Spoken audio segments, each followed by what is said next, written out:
Hi. A Boy Called Bat. Chapter 9. Open Door Baby Cakes Policy.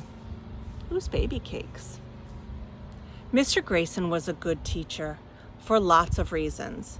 He let kids eat snacks at their desks if they were hungry. He didn't make students ask permission to go to the bathroom. He didn't believe in making people apologize. You can't make someone be sorry, he always said. And he believed in class pets. That's how he put it. I believe in class pets, he had said on the first day of class when he introduced them to Baby Cakes, the class rabbit. Baby Cakes, a white Angora bunny that looked like a giant fluff ball, lived in an open pen at the back of the room near the bookshelves. It was a big pen with a gate. If anyone ever needs a cuddle, Mr. Grayson said, Baby Cakes is here for you. And that was the one thing that made Mr. Grayson the best teacher Bet had ever had, his open door Baby Cakes policy, which meant that any time a kid needed to cuddle, he or she could go visit Baby Cakes, no permission needed, no questions asked. Baby Cakes liked carrots and apples and put up with the cuddling. Bat knew the rabbit liked treats better than kids, but he also knew that Baby Cakes was smart enough to realize that the two often went together. Oh, look, there's Baby Cakes. The thing about Mr. Grayson's open door Baby Cakes policy was that none of the kids wanted to ruin it by overusing it. Bat was Baby Cakes' most frequent visitor. Israel visited the second most often, and then probably Jenny was third. A couple of months ago, Israel had given Bat a drawing that he'd done of Baby Cakes. It was pretty good. Bat usually tried to visit Baby Cakes during recess or lunch, when visits wouldn't mean leaving group time. But today, he didn't think he could wait until recess, maybe because he missed the baby skunk so much.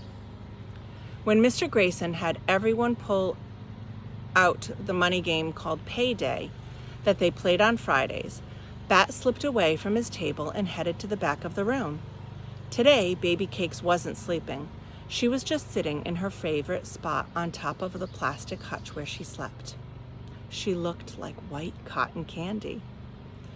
Bat sat close to Baby Cakes and put his hand on her back, just to let her know he was there. He didn't want to startle her. Break into groups of 4, Mr. Grayson said. Choose a banker and pay everyone $200. For a moment, Bat thought that maybe Mr. Grayson was going to let him skip the game and just hang out with Baby Cakes. But then he said, Bat, 5 minutes. Bat didn't want to play Payday. He didn't want to join the class in 5 minutes. But the open door Baby Cakes policy didn't mean it was okay to skip stuff that the class was doing. It was one of those unspoken rules, that Mom was always talking about. Those things that people are supposed to know without having to be told. Bat hated unspoken rules, but he loved the open door Baby Cakes policy. So when 5 minutes later, Mr. Grayson said, okay, Bat, time's up, Bat reluctantly scooted Baby Cakes off his lap where he had set her and rejoined the class. The games were all arranged.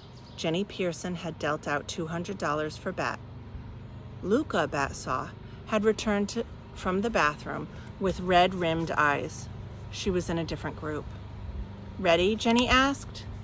I guess, said Bat, and he sat in an empty seat between Jenny and Raymond.